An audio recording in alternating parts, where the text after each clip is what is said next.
அஸ்ஸலாமு அலைக்கும். Hi friends. நம்ம வீட்டில் எப்போவுமே சமைப்போம். ஆனால் திடீர்னு கெஸ்ட்டு வர்றாங்க, இல்லை அதிகமான பேருக்கு சமைக்கணும் அப்படின்னா நமக்கு மைண்டு ஓடாது. ஸோ ஷெட்யூல் அதிகமாக போடணும், வேலை ஜாஸ்தியாக இருக்கும் அப்படின்ட்டு நம்ம யோசிச்சுட்டு ரொம்ப டயர்டாயிடுவோம். ஸோ நான் சொல்கிற டிப்ஸ் அண்ட் ட்ரிக்ஸை நீங்கள் ஃபாலோ பண்ணும்போது 100 பேராக இருந்தாலுமே ரொம்பவே ஈஸியாக சமைக்கலாம். இந்த வீடியோ உங்களுக்கு ரொம்பவே யூஸ்ஃபுல்லாக இருக்கும். ஸோ இப்போ தான் நம்மளுடைய சேனலை ஃபர்ஸ்ட் டைம் பார்க்குறீங்கன்னா லாஸ்ட் வரைக்கும் பாருங்கள். பிடிச்சிருந்தா சப்ஸ்கிரைப் பண்ணிக்கோங்க. Welcome to Rishu's diary.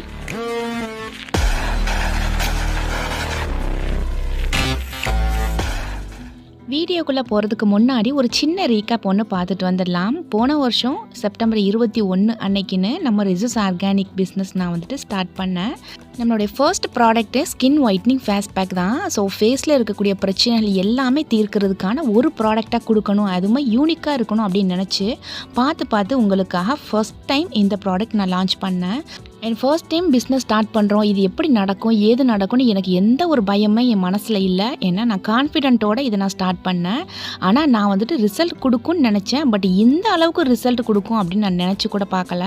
Use பண்ண எல்லாருமே ஃபேஸில் இருக்கக்கூடிய பரு பிரச்சனை தீர்ந்துருச்சு, ஸ்கின் நல்லா ஒயிட் ஆகுது, இன்ஸ்டண்ட்டாக ஒயிட் ஆகுது அப்படின்ட்டு நிறைய காலேஜ் ஸ்டூடெண்ட்டு, புதுசாக கல்யாணமாக போகிறவங்கன்னு நிறைய பேர் வாங்கி யூஸ் பண்ணீங்க. ஸோ நீங்கள் பார்த்தீங்கனால தெரியும் எவ்வளோ கம்மியான ப்ராடக்ட்டு ஃபர்ஸ்ட் டைம் நான் லான்ச் பண்ணேன் அப்படின்ட்டு. அண்ட் நிறைய வெளியூரில் இருந்தும் என்கிட்ட கொரியர் ஆர்டர்ஸ் ப்ளேஸ் பண்ணிங்க, அவங்களுக்குமே அல்ஹம்துலில்லாஹ் சென்ட் பண்ணோம். ஸோ நம்மளுடைய அடுத்த ப்ராடக்ட் பார்த்தீங்கன்னா ஹெர்பல் ஹேர் பேக் தான். ஏன்னா தலைமுடியோட பிரச்சனை எல்லாமே தீர்க்கிற அளவுக்கு நம்ம கொடுக்கணும். அதே நேரத்தில் மக்களுக்கு ஒரு ட்ரஸ்டான ஒரு விஷயமா இருக்கணும் அப்படின்னு நினச்சி எடுத்த உடனே நான் ஹேர் ஆயில் நான் லான்ச் பண்ணலை. ஸோ ஒரு செடி வளரணும் அப்படின்னா அதுக்கு உரம் அவசியம். அந்த உரமாக தான் இந்த ஹேர் பேக்கை நான் உங்களுக்கு கொடுத்தேன். 20 வகையான ஹெர்பல்ஸ் ஆட் பண்ணி இந்த ஹேர் பேக் நான் ரெடி பண்ணி கொடுத்தேன். அண்ட் இந்த ப்ராடக்ட் ரெடி பண்ணுறதுக்கு அவ்வளோ சாதாரணமான விஷயம் இல்லை, ரொம்ப கஷ்டம். ஏன்னா வெயிலில் வச்சு தான் இது எல்லாமே ரெடி பண்ணணும். ஏன்னா நான் பிஸ்னஸ் லான்ச் பண்ண டைமில் ரொம்ப அதிகமான மழை நேரம் வேறு. ஸோ எப்படா வெயில் வரும் அப்படின்னு காத்திருந்து என்னோடய ப்ராடக்டை காய வச்சு ப்ரிப்பேர் பண்ணி உங்களுக்கு நான் சேல் பண்ணேன். ஸோ அதை யூஸ் பண்ணி நிறைய பேர் சூப்பரான ரிசல்ட்டும் கொடுத்துருந்தீங்க. அண்ட் இது முழுக்க ஹெர்பல் ப்ராடக்ட் அப்படின்றதால சின்ன குழந்தைங்களுக்கு கூட தாராளமாக தைரியமாக யூஸ் பண்ணலாம் அப்படின்ற ஒரு நம்பிக்கையோட என் மேலே நம்பிக்கை வச்சு என்னோடய ப்ராடக்ட் மேலேயும் நம்பிக்கை வச்சு வாங்கி யூஸ் பண்ணக்கூடிய எல்லாருக்குமே பெஸ்ட்டான ரிசல்ட் கிடச்சிது. ஸோ இதை நான் எப்போவுமே டெமோ பண்ணி காட்டு தான் என்னோடய கஸ்டமர்ஸ்க்கு என்னோடய ப்ராடக்ட்டை நான் சேல் பண்ணுவேன். நான் யூஸ் பண்ணாமல் ரிசல்ட் எடுக்காமல் எதையுமே நான் லான்ச் பண்ண மாட்டேன். ஸோ ஃபைஹா பேபிக்கு 1 இயருக்கு முன்னாடி இவ்வளோ கம்மியாக தான் ஹேர் இருந்துச்சு. ஸோ இப்போ எவ்வளோ இருக்குது அப்படின்ட்டு என்னோடய ஃபாலோவர்ஸ்க்கு தெரியும். அடுத்ததாக தான் ஹெர்பல் பாத் பவுடர் லான்ச் பண்ணோம். இந்த பாத் பவுடர் யூஸ் பண்ணி பார்த்துட்டு எல்லாருமே தொடையில் இருக்கக்கூடிய கருமை மறைஞ்சிருச்சு, அண்ட் முழங்கையில் இருக்கக்கூடிய கருமை, உடலில் இருக்கக்கூடிய எல்லா கருமையுமே நீங்கி நல்ல ஒரு ஸ்மெல் கொடுக்குது அப்படின்ட்டு அதிகமான சாட்டிஸ்ஃபைட் ஃபீட்பேக் கொடுத்தீங்க. ஸோ அதுக்கப்புறமா health mix powder and weight loss powder ரெண்டுமே ஒரே நேரத்தில் லான்ச் பண்ணோம். வெயிட் லாஸ் பவுடர் உங்களுக்கு ஹெல்த்தியான முறையில் வெயிட்டை லாஸ் பண்ணுறதுக்கும், அண்ட் ஹெல்த் மிக்ஸ் பவுடர் பார்த்தீங்கன்னா சாப்பிடவே மாட்டேங்கிறாங்க அப்படின்ற குழந்தைங்களுக்கும் பெரியவங்களுக்கும் அத்தனை வகையான சத்துக்களையுமே ஒரே ப்ராடக்ட்டில் கொடுக்கணும் அப்படின்னு தேடி கண்டுபிடிச்சி எல்லா மில்லட்ஸுமே ஒன்றா கலந்து உங்களுக்காக weight loss powder and health mix powder ரெண்டுமே லான்ச் பண்ணோம். அல்ஹம்துலில்லாஹ் அதுக்குமே சூப்பரான ஃபீட்பேக். ஏன்னா சின்ன பசங்க எப்போவுமே ஹெல்த் மிக்ஸ் பவுடரில் கஞ்சி காய்ச்சி குடிச்சோன்னா கண்டிப்பாக சாப்பிடவே மாட்டாங்க. ஆனால் நம்மளோட ஹெல்த் மிக்ஸ் பவுடர் கொடுக்கும்போது அவ்வளோ டேஸ்ட்டாக இருக்கும். ஸோ சின்ன பிள்ளைங்க விரும்பி சாப்பிட்றாங்க. ஸ்கூலுக்கு போகும்போது உங்களோட ஹெல்த் மிக்ஸ் தான் கொடுத்து அனுப்புகிறேன் அப்படின்ட்டு ஒவ்வொரு தாய்மார்களும் சொல்லும்போது என் மனசுக்கு அவ்வளோ ஒரு சாட்டிஸ்ஃபைடு. அல்ஹம்துலில்லாஹ் இந்த மனநிறைவுக்கு அளவே கிடையாது. அடுத்த ப்ராடக்ட் தான் நம்மளுடைய ஹெர்பல் ஷாம்பு கொடுத்தோம். So herbal hair bag use பண்ண எல்லாருமே நாங்கள் ஷாம்பு யூஸ் பண்ணுறோம், ஆனால் அது கெமிக்கல்ஸ் தான், நீங்கள் ஹெர்பல் ஷாம்பு எங்களுக்கு மேக் பண்ணி கொடுங்க நிறைய பேர் ரெக்வஸ்ட் பண்ணி கேட்டதால் 20க்கும் மேற்பட்ட மூலிகைகளால் சேர்த்து தயாரிக்கப்பட்ட ஹெர்பல் ஷாம்பு நம்ம லான்ச் பண்ணோம். அல்ஹம்துலில்லாஹ் நான் இதுவரைக்கும் எதிர்பார்க்கவே இல்லாத அளவுக்கு எனக்கு நீங்கள் ஆதரவு கொடுத்தீங்க. இதுவரைக்கும் நம்மளுடைய பிஸ்னஸ் ஓரளவில் போயிட்டு இருந்ததை ரொம்ப பீக்கில் கொண்டு போனது இந்த ஹெர்பல் ஷாம்பு தான் அப்படின்னு நான் சொல்லுவேன். ஸோ ஷாம்பு யூஸ் பண்ண எல்லாருமே எங்களுக்கு ஹேர் ஆயில் கண்டிப்பாக கொடுங்கன்னு கேட்டுகிட்டே இருந்தீங்க. ஸோ உங்களுக்காகவே காஸ்மெட்டாலஜி கோர்ஸும் நான் படித்து முடிச்சு தான் இந்த ஷாம்பு அண்ட் ஹேர் ஆயில் நான் லான்ச் பண்ணேன். ஸோ ஏதோ ஒரு பிஸ்னஸ் ஆரம்பித்தோம் நம்ம சேல் பண்ணோம் அப்படின்ட்டு இல்லாமல் என்னோடய ப்ராடக்டை யூஸ் பண்ணக்கூடிய எல்லாருக்குமே ரிசல்ட் கிடைக்கணும் அப்படின்ற ஒரே காரணம் காரணத்துக்காக தான் எதையுமே நான் பார்த்து பார்த்து பண்ணுவேன். ஸோ அதே மாதிரி தான் என்னுடைய ஃபுல் எஃபோர்ட்டையும் கொடுத்து தான் இந்த பிஸ்னஸ் நான் வந்துட்டு ஆரம்பித்தேன். ஸோ இது சாதாரணமாக நான் ஆரம்பித்தது கிடையாது. பல கஷ்டங்களுக்கு நடுவே, பல பேச்சுக்களுக்கு நடுவே இந்த பிஸ்னஸ் நான் ரன் பண்ணிகிட்டு இருக்கேன். ஒரு பெண் ஒரு பிஸ்னஸ் ஆரம்பித்தாங்க அப்படின்னா அவங்கள பாராட்டுறவங்களை விட முன்ன விட்டு பின்ன பேசுகிறவங்க ஏராளமான பேர் இருக்காங்க. ஸோ என்னை சுற்றி பொறாமைக்காரர்கள் பேசுகிறவங்க எல்லாருமே எக்கச்சக்கமான பேர் இருக்காங்க. ஸோ அவங்களுக்கு முன்னாடி நான் என்னுடைய எதிர்ப்பை எதுவுமே தெரிவித்தது கிடையாது. ஏன்னா அவங்களுக்கு நான் கொடுக்கக்கூடிய பதில் என்னென்னா என்னுடைய முன்னேற்றம் மட்டும்தான், என்னுடைய வெற்றி மட்டும்தான். நம்மளை பற்றி பேசுகிறவங்க பின்னாடி பேசிட்டு போய்கிட்டே இருக்கட்டும், அவங்களுக்கு முன்னாடி நம்ம முன்னேறி போய்கிட்டே இருக்கணும். இதுதான் என்னுடைய தாட் எப்போவுமே. ஸோ என் மேலே முழுமையான நம்பிக்கை வச்சு லவ் அண்ட் சப்போர்ட் பண்ணி கொடுக்கக்கூடிய என்னுடைய சப்ஸ்கிரைபர்ஸ் அண்ட் கஸ்டமர்ஸ் உங்களுக்கு சூப்பரான பெனிஃபிட் கொடுக்கணும் அப்படின்றதுக்காக கண்டிப்பாக இன்னும் நிறைய ப்ராடக்ட் நான் வந்துட்டு இன்ஷா அல்லாஹ் லான்ச் பண்ணுவேன் இறைவனோட துணையோட. ஸோ இந்த வீடியோ பார்த்துக்கிட்டு இருக்கக்கூடிய நீங்கள் கண்டிப்பாக என்கிட்ட ஒரு ப்ராடக்ட் வாங்கியிருந்தீங்க அப்படின்னாலுமே கண்டிப்பாக இந்த வீடியோவுக்கு கீழே கமெண்ட் பண்ணுங்கள். நீங்கள் என்ன ப்ராடக்ட் வாங்கினீங்க, அதனால் என்ன பெனிஃபிட் உங்களுக்கு கிடைச்சது அப்படின்னு. ஸோ இவ்வளோ கஷ்டப்பட்டு நான் என்னுடைய பிஸ்னஸை 1 இயர் கம்ப்ளீட் பண்ணியிருக்கேன். இந்த 1 இயர் செலிப்ரேஷனை ஒரு மிகப்பெரிய அளவில் கொண்டாடணும் அப்படின்னு நான் ரொம்ப ஆசைப்பட்டேன். இது சாதாரண ஆசை மட்டும் கிடையாது, என்னுடைய கனவு அப்படின்னு கூட சொல்லலாம். ஸோ அந்த ஒரு செலிப்ரேஷனுக்காக தான் நம்ம இப்போ வந்துட்டு சாப்பாடு ரெடி பண்ண போகிறோம். இப்போ நாளைக்கு நான் வந்து ரெடி பண்ண போகிறேன் அப்படின்னா முன்னாடியே சில விஷயங்களை நான் வந்துட்டு ப்ரிப்பரேஷன் பண்ணி வச்சேன். ஏன்னா நம்ம அதிகமாக ஃபுட்டு ரெடி பண்ணணும் அப்படின்னா முன்கூட்டியே என்னென்ன தேவை அப்படின்றத கரெக்டாக நம்ம நோட் பண்ணிவிட்டு அந்த திங்ஸ் கரெக்டாக நம்ம வாங்கிட்டோமா அப்படின்னு செக் பண்ணணும். சம்டைம்ஸ் நம்ம அந்த அன்னைக்குன்னு காலையில் வாங்கிக்கிறலாம் அப்படின்னு இருந்தோன்னா 1-2 பொருள் நமக்கு மிஸ் ஆனாலும் ஆகிடும். ஸோ அந்த டைமில் ரொம்ப டென்ஷன் ஆகிடும். ஸோ நம்ம சமையல் ஸ்டார்ட் பண்ணதுக்கப்புறமா இது இல்லை அது இல்லை அப்படின்னு நம்ம தெரிஞ்சிச்சுன்னா அதுவே கடுப்பாயிடும். ஸோ நம்ம கோபத்தோட டென்ஷனோட நம்ம சமையல் பண்ணும்போது அது டேஸ்ட்டாகவே இருக்காது. எப்போவுமே என்னோடய வீடியோவில் நான் சொல்லக்கூடியது என்னென்னா, நம்ம சமைக்கும் போது மனநிறைவாக நம்ம மைண்டை வந்து ஹாப்பியாக வச்சுக்கிட்டு சமைச்சோன்னா எவ்வளோ பெரிய சமையலாக இருந்தாலுமே ரொம்ப டேஸ்ட்டாக இருக்கும். நீங்கள் சமையலில் பிகினர்ஸாக இருந்தீங்கனாலுமே மனநிறைவாக சமைச்சு பாருங்கள், ரொம்ப டேஸ்ட்டாக இருக்கும். அண்ட் திங்ஸ் எல்லாமே கரெக்டாக வாங்கியாச்சா அப்படின்னு செக் பண்ணி ஒன்ஸ் எடுத்து திரும்ப அந்த அட்டைப்பெட்டி உள்ளேயே வச்சுட்டேன். ஸோ நாளைக்கு எடுத்துக்கலாம் அப்படின்ட்டு. அடுத்து வந்து இஞ்சி பூண்டு பேஸ்ட்டு ரெடி பண்ணுறதுக்காக உட்காந்தாச்சு. ஒரு ஃபங்க்ஷன் இல்லைனா ஏதாச்சும் ஒரு பெரிய அளவில் நம்ம சமைக்க போகிறோம் அப்படின்னா நம்ம ஃபஸ்ட்டு ரெடி பண்ணுறது இஞ்சி பூண்டு பேஸ்ட்டு தான். பூண்டு வந்துட்டு இந்த மாதிரி நடுவில் கீறிட்டு அதை தனித்தனியாக பிரித்து போட்டுட்டோம் அப்படின்னா எடுத்து டக்குன்னு நம்மளால் உரிச்சிட முடியும். ஏன்னா கூட ஹெல்ப்புக்கு நம்ம பசங்க வச்சுருந்தோம் அப்படின்னாலுமே நம்ம இந்த மாதிரி கட் பண்ணி போட அவங்க ஈஸியாக வந்துட்டு நமக்கு கட் பண்ணி கொடுத்துடுவாங்க. ஸோ கை வந்துட்டு இஞ்சி பூண்டு கட் பண்ணிகிட்டே இருக்குது. ஆனால் என்னோடய மைண்டு வந்து ஓடிக்கிட்டே இருந்துச்சு. காலையில் எந்திரிச்ச உடனே என்னென்ன பண்ணலாம், என்னென்ன பிளானிங் பண்ணலாம் அப்படின்னு கரெக்டாக ஷெடியூல் போட்டுட்டு இருந்தேன். ஏன்னா நாளைக்கு ஸ்கூல் வந்துட்டு பசங்களுக்கு எக்ஸாம், அதனால் பசங்களுக்கு தனியாக நம்ம சமைச்சு கொடுக்கணும். அதுக்கப்புறமா இந்த சமையல் வேறு பண்ணணும். ஏன்னா அதை முடித்த கையோடு பார்த்தீங்கன்னா சோயா வந்துட்டு ஊற வைக்க போகிறேன். ஆக்சுவலி நாளைக்கு நான் வந்து சோயா வச்சுட்டு ஒரு வெஜிடபிள் பிரியாணி பண்ண போகிறேன். இது சோயா பிரியாணி அப்படின்னு கூட சொல்லலாம்.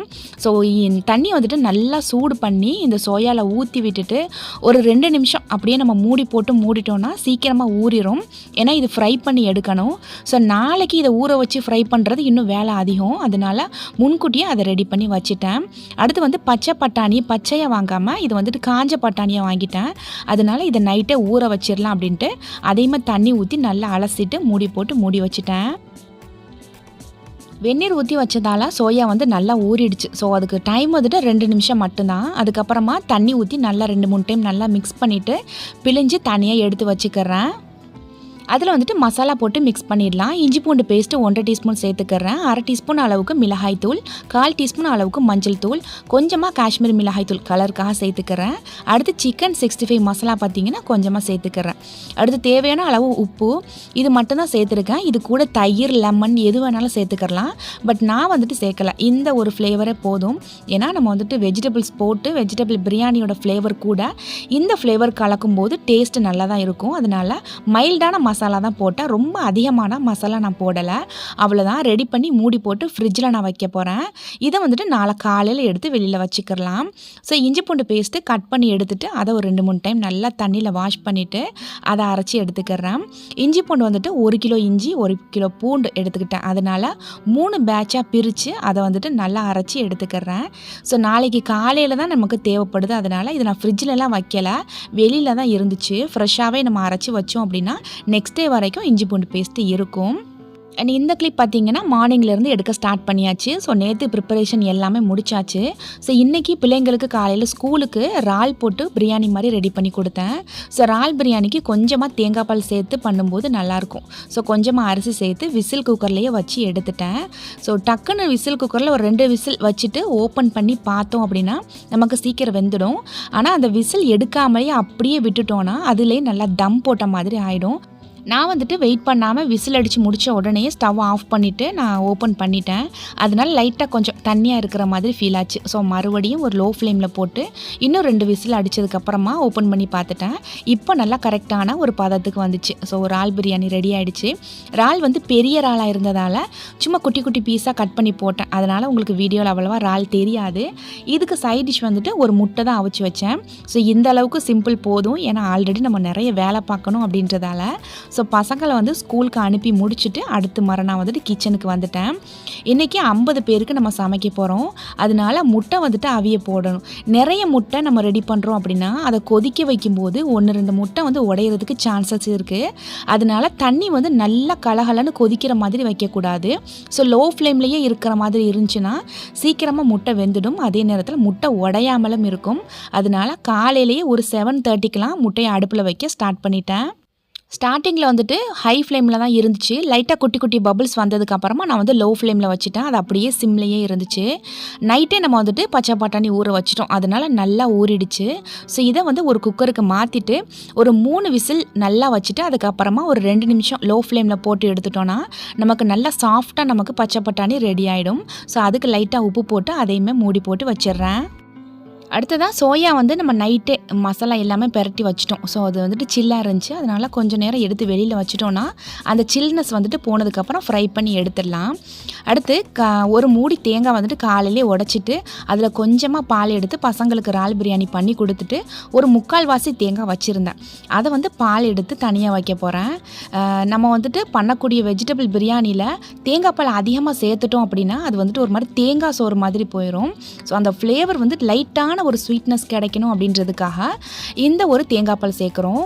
ஸோ நான் வந்துட்டு 6 கிலோ அரிசி நான் சேர்த்து பண்ண போகிறேன். அதுக்கு ஒரு 3/4 வாசி தேங்காய் எனக்கு போதுமானது.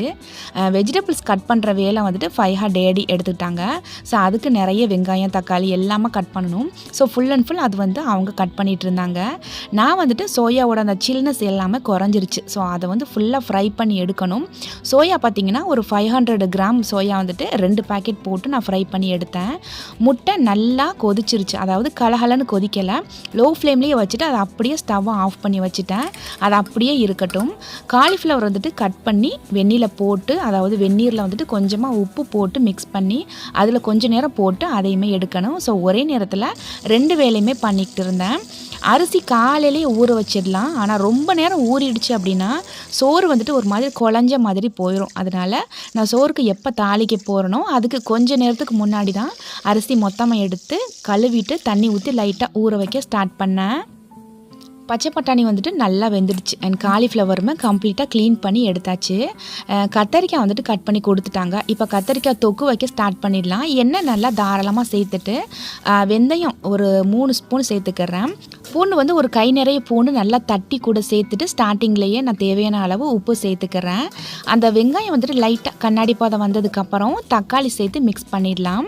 அதுக்கப்புறம் மஞ்சள் தூள் மிளகாய் தூள் இது மட்டும்தான் நான் வந்துட்டு மசாலா சேர்ப்பேன். வேறு எக்ஸ்ட்ரா மசாலாலாம் எதுவுமே சேர்க்க மாட்டேன். அப்புறமா கத்தரிக்காய் நல்லா குட்டி குட்டி பீசஸாக கட் பண்ணிவிட்டு இந்த எண்ணெயிலேயே போட்டுறணும். இது வந்து கொஞ்சம் எண்ணெய் தாராளமாக இருக்கணும். இதை மிக்ஸ் பண்ணி பார்த்துட்டு எண்ணெய் கொஞ்சம் நம்மளுக்கு கம்மியாக இருக்கிற மாதிரி தோணுச்சுன்னா இன்னும் கொஞ்சம் எண்ணெய் கூட எக்ஸ்ட்ரா சேர்க்கலாம்.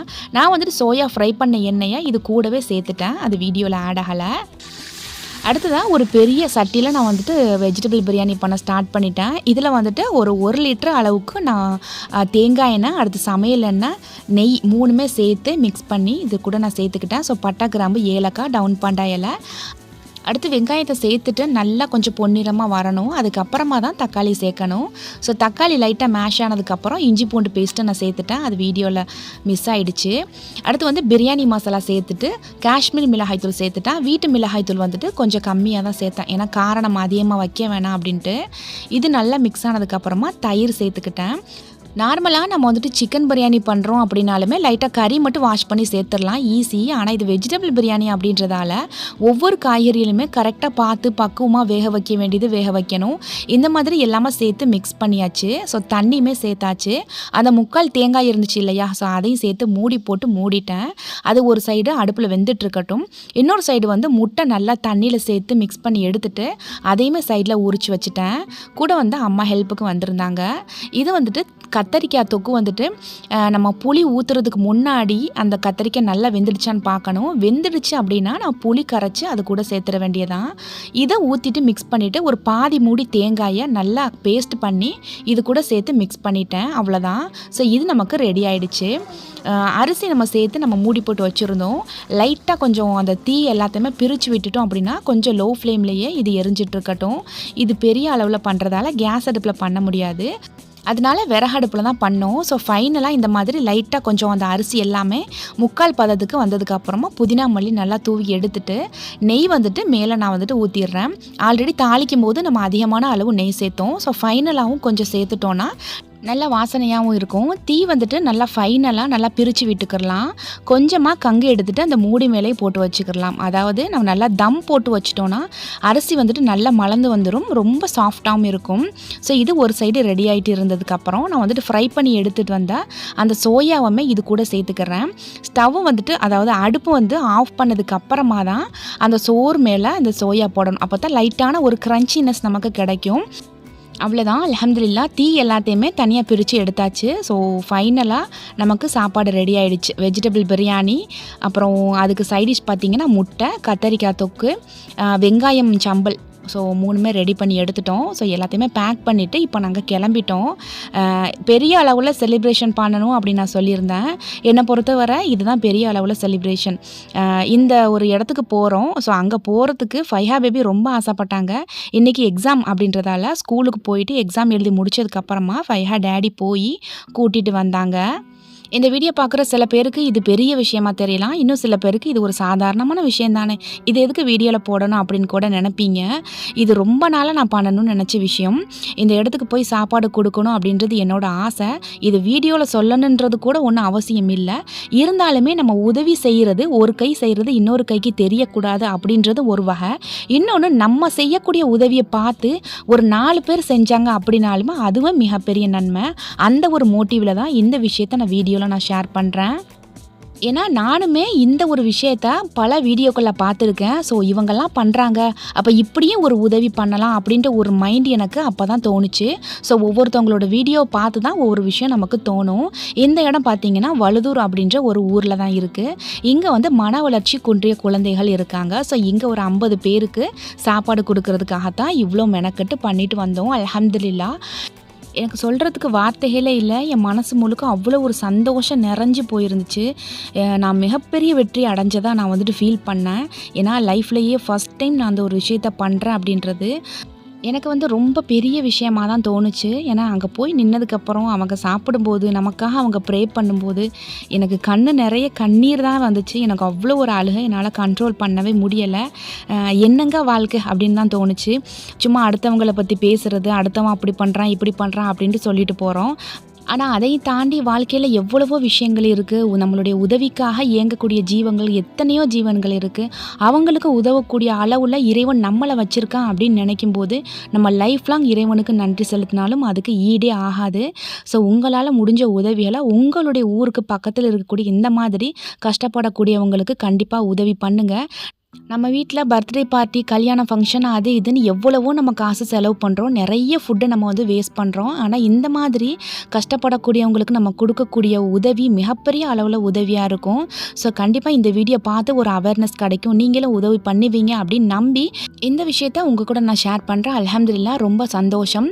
அண்ட் இந்த வீடியோவை இதோட நான் முடிச்சுக்கிறேன். ஸோ நான் சொன்ன விஷயங்கள் கண்டிப்பாக உங்களுக்கு மனசில் பதிஞ்சிருக்கும் அப்படின்னு நான் நம்புகிறேன். அண்ட் நம்மளோட ப்ராடக்ட் யாரெல்லாம் யூஸ் பண்ணியிருக்கீங்க, என்ன பெனிஃபிட் அடைஞ்சிருக்கீங்க அப்படின்றத கண்டிப்பாக கமெண்ட் பண்ண மறந்துடாதீங்க. இந்த வீடியோ பிடிச்சிருந்தா லைக் பண்ணிக்கோங்க. நம்மளோட சேனல் இன்னும் சப்ஸ்கிரைப் பண்ணலைன்னா ப்ளீஸ் சப்ஸ்கிரைப் பண்ணிக்கோங்க. இன்ஷா அல்லாஹ் நெக்ஸ்ட் வீடியோவில் பார்க்கலாம். தேங்க்ஸ் ஃபார் வாட்சிங்.